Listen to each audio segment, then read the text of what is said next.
राम जी के रूप में जब भगवान आए तो शिव जी ने कहा राम हमारे इष्ट हैं, और राम जी ने कहा शिव हमारे इष्ट हैं। और जब जंगल में जा रहे थे अपनी पत्नी सीता को खोजने के लिए राम जी, तो माता पार्वती जी कहती हैं कि प्रभु हम तो सुने हैं कि राम जी आपके इष्ट हैं, और इष्ट हैं तो पत्नी के वियोग में परेशान क्यों हैं? शिव जी कहते हैं देवी हमारे इष्ट पत्नी के वियोग में परेशान नहीं है, वो तो एक योग बना रहे हैं पाप को नष्ट करने का। कहे नहीं हमको विश्वास नहीं होता, हम कैसे मान लें कि वो योग बना रहे हैं? कहें आपको विश्वास नहीं होगा क्योंकि आपके अंदर भाव नहीं है। कहें हम इसकी परीक्षा लेना चाहते हैं, कहें मत लीजिए परीक्षा, अन्यथा फेल हो जाएंगी और मुझे भी खो बैठेंगी। कहें नहीं नहीं हम लेंगे परीक्षा। कहे फिर लेके देखिए। तो सीता जी का भेष बना के पार्वती जी गई हैं, हम जाएंगे देखने। सीता जी का वेश बनाया माता पार्वती ने, और शिव जी राम जी के सामने खड़ी हो गई और बोले स्वामी मैं यहाँ हूँ, मार्ग भटक गई थी, आप मुझे कहाँ खोज रहे हैं? हम तो मार्ग भटक गए थे, आपके पास देखिए आ गए। तो उधर उन्होंने कहा स्वामी, तो शिव जी ने प्रणाम कर लिया कि अब आप हमारी पत्नी नहीं रही। मैं प्रथम दिवस कथा सुनाया था, जो 108 मुंडों की माला शिव जी पहने हैं, तो क्या राज है? ये उसी का राज है। त्याग जितनी बार किया है भगवान ने उतनी बार मुंडों की माला पहने, तो ये पार्वती रूप का भी त्याग है। अब राम जी तुरंत हाथ जोड़े, कहे माता आपको कष्ट करने की क्या आवश्यकता थी? आप मेरे हृदय में झांक के देखिए। तो माता राम जी के हृदय में झांक के देखी, सीता तो वहां बैठी थी। बोले प्रभु मान गए कि आप नहीं हमारे स्वामी के आप इष्ट हैं। आप कैसे कैसे योग बनाते हैं, हम लोग तो बस देखते रह जाते हैं, आपकी माया आप ही जाने। फिर गई पार्वती जी शिव जी के पास। शिव जी ने कहा देवी अब आप हमारी माता समान हैं, बगल में गद्दी आपकी नहीं लग सकती। क्यों? क्योंकि आपने माता सीता का रूप धारण कर लिया, इसलिए हम आपका आज से त्याग करते हैं। पति पर विश्वास होना चाहिए। आखिर वो क्यों कर रहा है, क्यों ऐसा हो रहा है, विश्वास होना चाहिए। तो वही भोलेनाथ आज कह रहे हैं कि माता पार्वती से कह रहे हैं कि हे देवी, देखिए यहां पार्वती के कई रूप हैं, उन्होंने बार बार कई बार जन्म लिया है और कई बार कई नाम पड़े हैं। तो इसलिए भोलेनाथ कह रहे हैं देवी मैं भी कृष्ण के रास में जाना चाहता हूं, और आपको पता है कितना आनंद वहां होगा। पार्वती जी कहती हैं कि स्वामी वहां तो सिर्फ नारियों को जाना अलाउ है, सब नहीं जा सकते वहां। आप कहें तो हम चले जाएं। भोलेनाथ कहते हैं देवी हम तो जाएंगे, क्योंकि उस महारास में हमें जो आनंद लेना है वो आनंद आपके साथ कैलाश पर्वत पर नहीं है। अगर दोनों में प्रेम है, पति पत्नी में, तो सुख है, आनंद है। प्रेम नहीं है तो आनंद नहीं है। माता पार्वती बार बार प्रश्न खड़ा करती रहती हैं शिव जी से, इसलिए शिव जी परेशान रहते हैं। 3 देव में सबसे ज्यादा सुखी कौन है? विष्णु जी। क्यों? ब्रह्मा जी की पत्नी सरस्वती बार बार सवाल खड़ा करती हैं, दोनों में विचार नहीं मैच करता, मेल करता। भोलेनाथ और पार्वती जी में बार बार प्रश्न खड़ा होता है। कभी कहती है मुझे घर चाहिए, कभी कहती है मुझे अपने पिता के यज्ञ में जाना है, कभी कहती है राम की परीक्षा लेना है, कभी कुछ कभी कुछ। भोलेनाथ की आज्ञाओं का पालन नहीं करती। लेकिन तीनों देव में सबसे ज्यादा आज्ञाओं का पालन कौन करता है? विष्णु जी की पत्नी लक्ष्मी। शेष की सैया पर सोए हैं, चरण के पास माता लक्ष्मी हैं, तो इसका प्रभाव क्या है? सर पे काल सवार है, 5 फन वाला शेष नाग सवार है, खड़ा है। लेकिन अगर पत्नी पति के रक्षा में लगी है तो सर पे काल भी नौकर बन जाएगा, सेवक बन जाएगा। और उसी शेष नाग पर भगवान सोए हैं। क्यों? क्योंकि लक्ष्मी जी सही है। इसलिए पत्नी माने होता है पति को पतन से बचाने वाली। लक्ष्मी जी ने किया, सरस्वती जी नहीं कर पाई, पार्वती जी नहीं कर पाए, इसलिए वो दोनों बार बार परेशान रहते हैं। भगवान विष्णु कभी परेशान नहीं होते हैं। कारण क्या है? लक्ष्मी पत्नी, वो पति सुख की नींद सोता है जिसकी पत्नी चतुर होती है, सुख की नींद सोता है। पत्नी माने दासी नहीं होता। कभी आप ये ना समझें कि अगर आपको काम करना पड़ रहा है तो आप दासी हो गई, नौकरानी हो गई। नहीं, पत्नी क्या है? अरे पत्नी ना होती तो पति की आयु ना बढ़ती। पत्नी सारा व्रत किसके लिए करती है? करवा चौथ है तो तीज है तो क्या क्या महाव्रत है, 2-2 4-4 दिन का व्रत है। क्यों करती है? पति के लिए और बच्चों के लिए। इतना बड़ा त्याग उनका है। तो पति, किसी कवि ने कहा कि पत्नी करवा चौथ का व्रत करती है और कभी गुस्सा आ जाए तो बोल दे कि जाइए हम इस बार व्रत नहीं रखेंगे, तो पति बीमार हो जाए। लेकिन पति के लिए ऐसा आज तक कोई व्रत नहीं बना जो धमकी दे सके कि मैं तुम्हारे लिए ये व्रत छोड़ दूं तो तुमको जुकाम भी हो जाए। ऐसा कोई व्रत नहीं बना। सारे व्रत पत्नी के लिए बने हैं। क्यों? क्योंकि पत्नी को कहा ही जाता है कि वो रक्षिणी है, पति का रक्षा करती है, और पति स्वामी है, छत है। इसलिए शिव जी आज परेशान हैं। हम भी महाराष्ट्र में जाएंगे तो माता पार्वती चुटकी ले रही हैं, चिढ़ा रही हैं। आपको पता है मृगछाला उतारना पड़ेगा, आपको साड़ी पहनना होगा, चूड़ी पहनना होगा, बिंदी पहनना होगा, जो होता है ना श्रृंगार, क्रीम पाउडर सारा गिना दी, आपको ये सब लगाना होगा तो नारी बनेंगे ना। क्या हम सब करेंगे? भगवान के प्रेम में सब करेंगे, और ये प्रेम का विषय है। ईश्वर के प्रेम में जीव सब कुछ करने को तैयार होता है। पागल किसे कहते हैं? जिसने पा लिया है उसे पागल कहते हैं। अरे हम लोगों को होश है, इसलिए हम लोग तुलना करते हैं। अरे हम वहां जाएंगे, पूजा करेंगे तो लोग क्या कहेंगे, वहां जाके हनुमान चालीसा पढ़ेंगे तो लोग क्या कहेंगे, क्योंकि हमको होश है। जो पागल हो गया वो कहीं बैठ के शुरू हो जाता है, वो भक्त है। इसलिए मैं कृष्ण के प्रेम में कुछ भी कर सकता हूँ, नारी भी बनूंगा। और भोलेनाथ नारी बन करके महाराष्ट्र में आए हैं और कृष्ण के साथ रास किए हैं। एक दिना भोले भंडारी बन के ब्रज की नारी वृंदावन आ गए हैं, वृंदावन आ गए हैं। पार्वती भोले भंडारी बन के ब्रज की नारी वृंदावन आ गए हैं, वृंदावन आ गए हैं। पार्वती भी मना के हारी, ना माने त्रिपुरारी वृंदावन आ गए हैं, वृंदावन आ गए हैं। एक दिना भोले भंडारी बन के ब्रज की नारी वृंदावन आ गए हैं, वृंदावन आ गए हैं।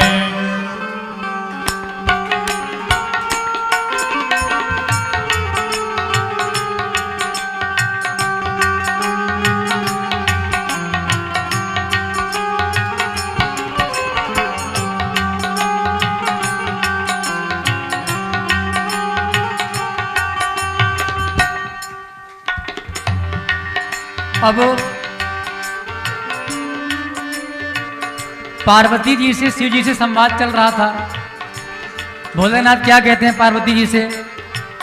पार्वती से बोले बाबा,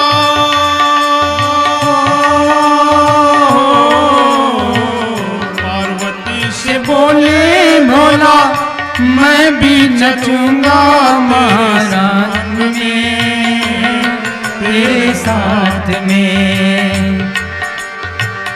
राधा संग श्याम नाचे, मैं भी नाचूंगा तेरे साथ में, तेरे साथ में। पार्वती से बोले भोला, मैं भी चलूंगा तेरे साथ में,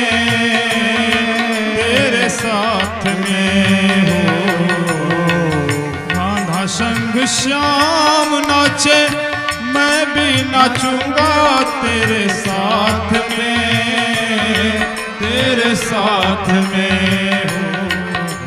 रास रचेगा ब्रज में भारी, रास रचेगा वृंदावन आ गए हैं, वृंदावन आ गए हैं। रास रचेगा ब्रज में भारी, हमें दिखा दो प्यारी वृंदावन जय हो। आ गए हैं, वृंदावन आ गए हैं।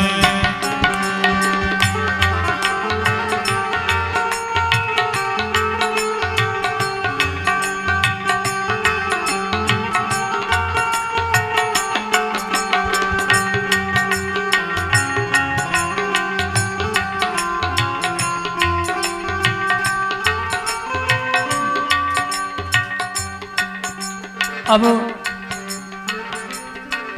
बात आगे तक बढ़ी। अब उसमें माता पार्वती जी ने क्या कहा? ओ मेरे भोले स्वामी, ओ मेरे भोले स्वामी, कैसे ले जाऊं अपने साथ में, अपने साथ में। श्याम के शिवाना वहाँ दूजा पुरुष महारास में हो। श्याम के शिवाना वहाँ दूजा कोई भी महारास में, महारास में हंसी करेंगी ब्रज की नारी, हंसी मानो बात हमारी। वृंदावन आ गए हैं, वृंदावन आ गए हैं। हंसी करेंगी ब्रज की नारी, मानो बात हमारी। वृंदावन आ गए हैं, वृंदावन आ गए हैं। एक दिना भोले भंडारी बन के ब्रज की नारी, वृंदावन आ गए हैं, वृंदावन आ गए हैं।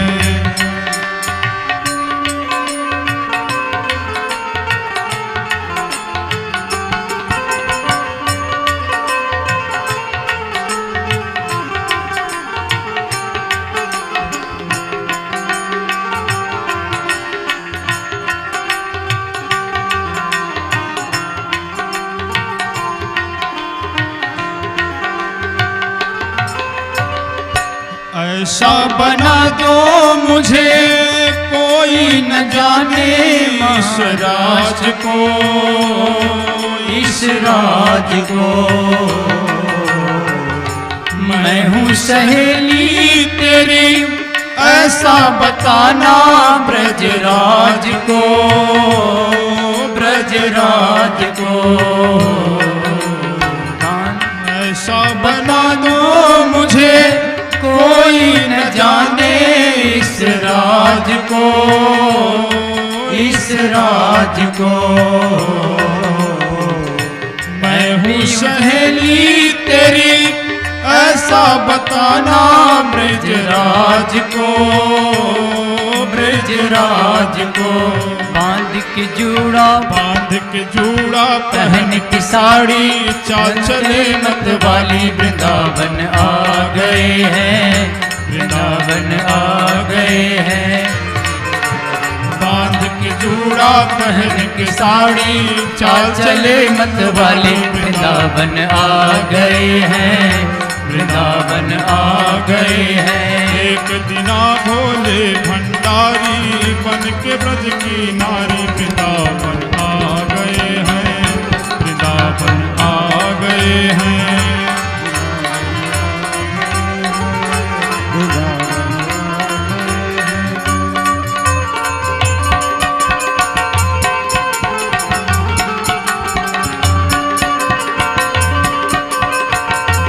जय हो।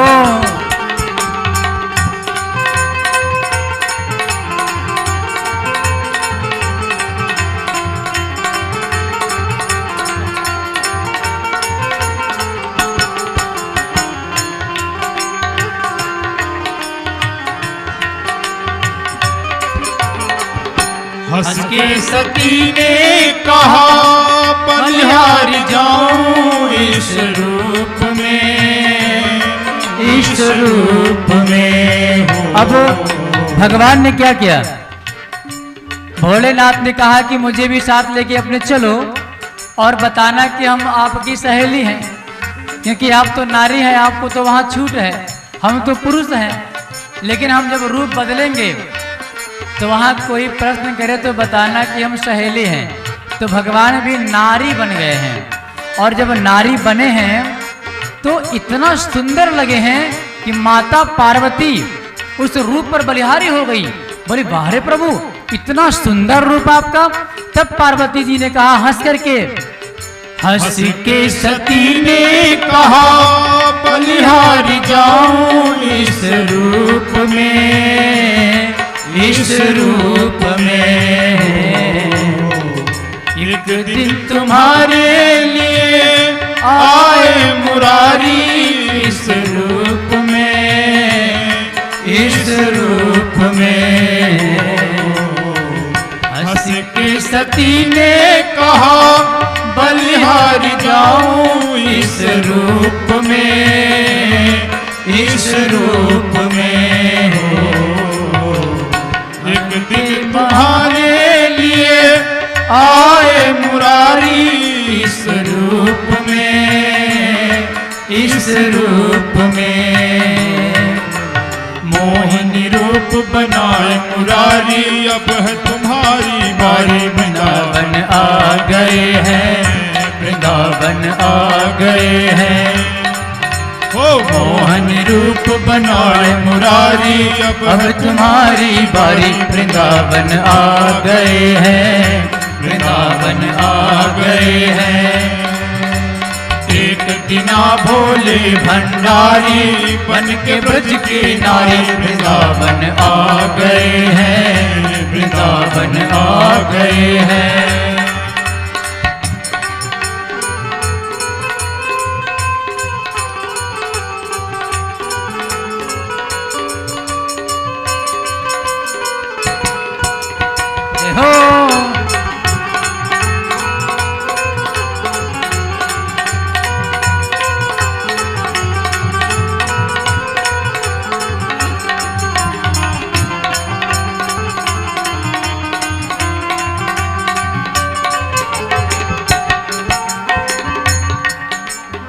अब जब वो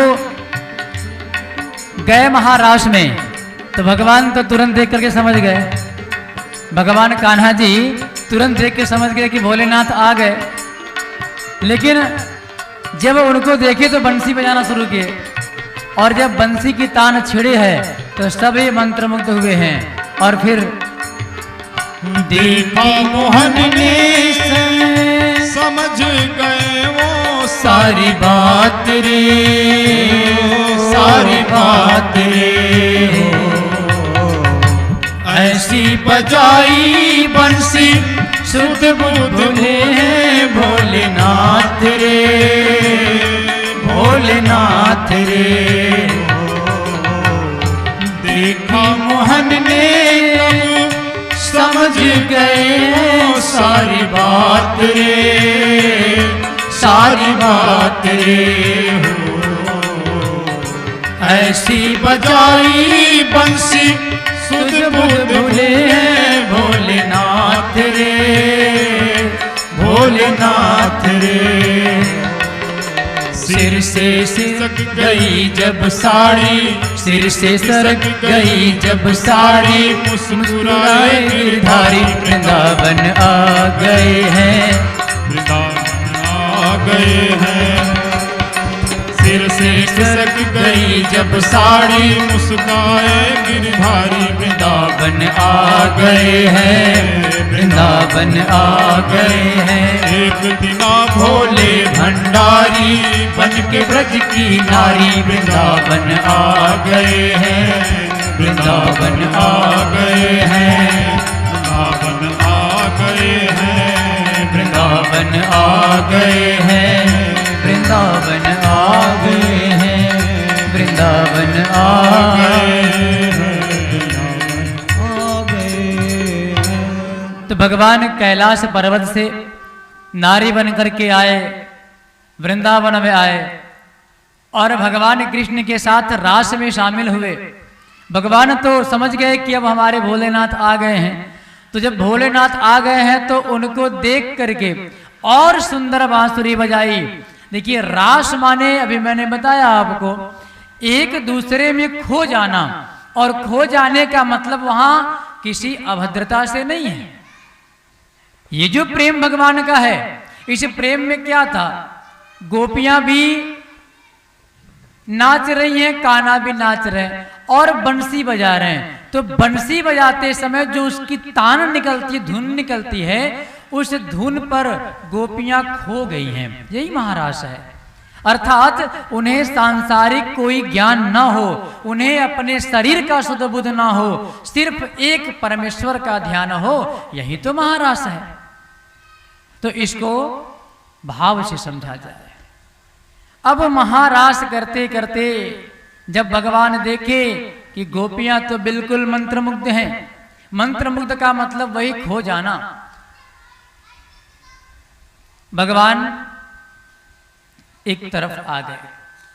ये रास कई दिन चला, कोई यहां थकने वाला नहीं, कोई रुकने वाला नहीं, किसी को भूख प्यास नहीं, क्योंकि जब आनंद मिलता है तो फिर सुख का कोई मोल नहीं रह जाता, फिर भोजन करने का मन। कभी कभी आप अनुभव करें, अगर मन में बहुत ज्यादा दुख है तो भोजन भी करने का मन नहीं करता, 2 दिन 4 दिन रह जाएंगे दुख के वजह से।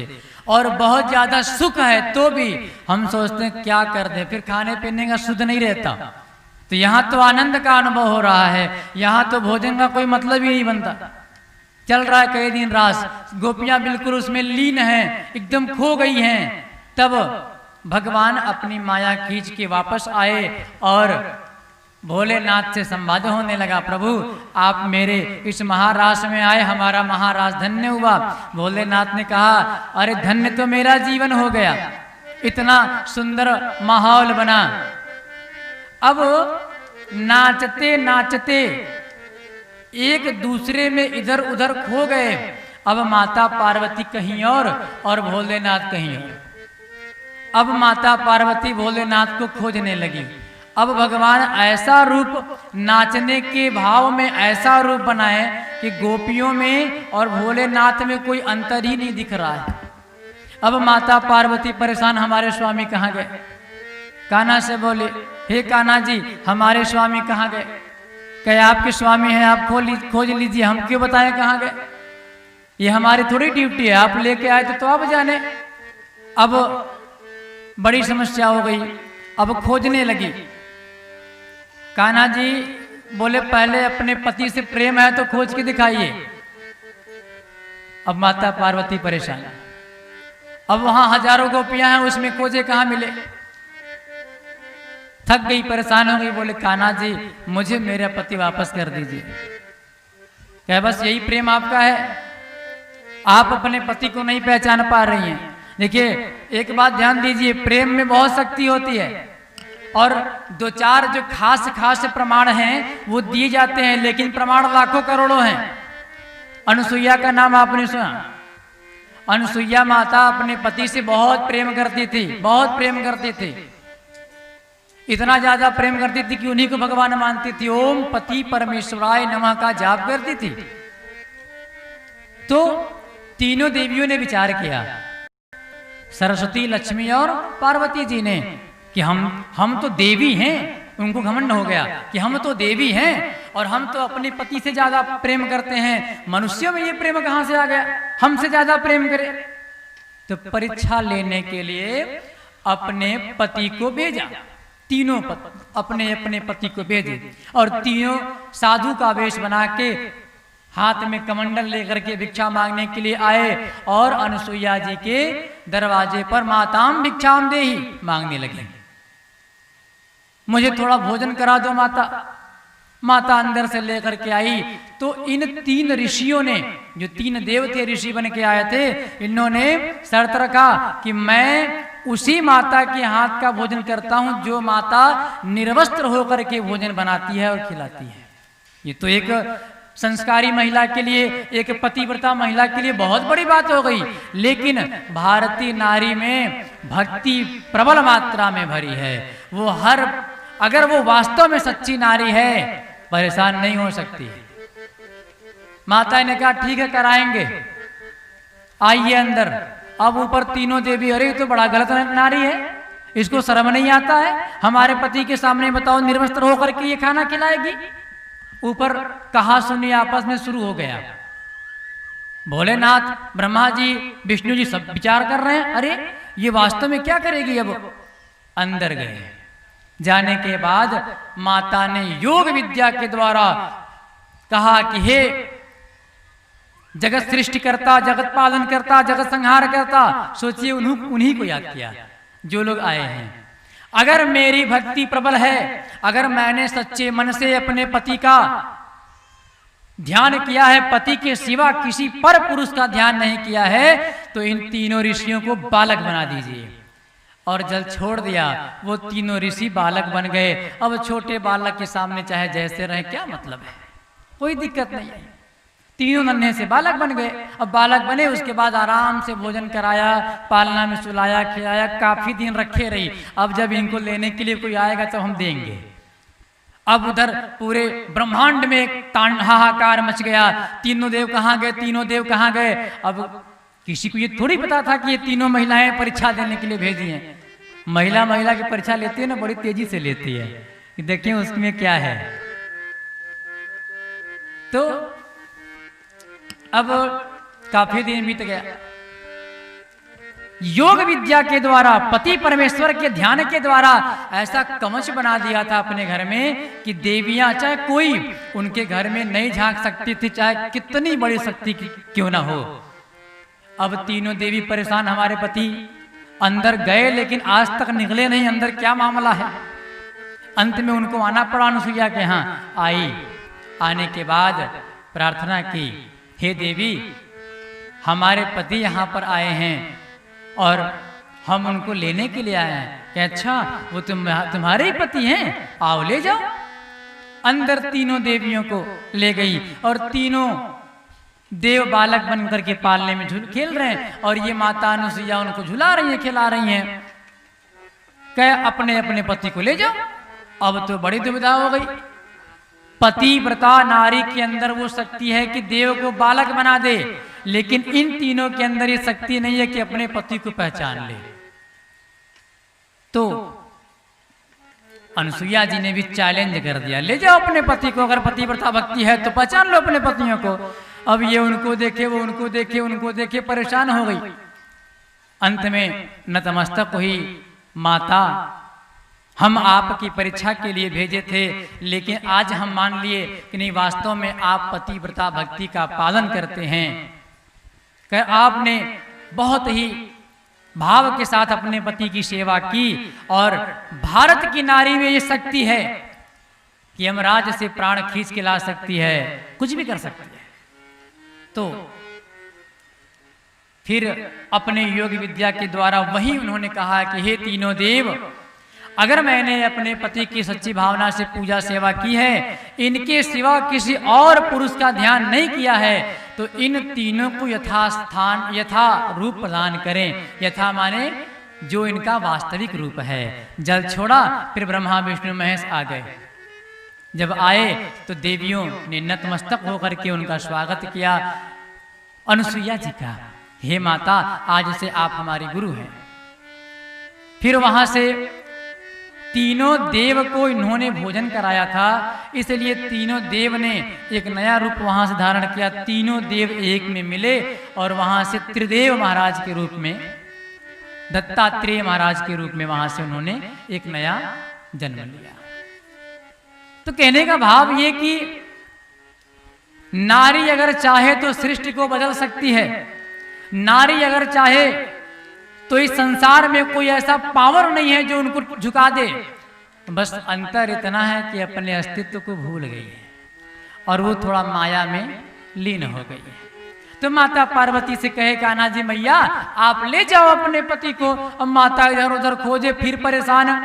तब कहे थोड़ा अपने पति को प्रेम किया कीजिए माता, अन्यथा आप ऐसी छोड़ देंगी तो फिर आपको जीवन भर खोजना पड़ जाएगा। फिर बाद में भोलेनाथ को बुलाए और उनको दिए, फिर अपना वो अपने धाम को गए।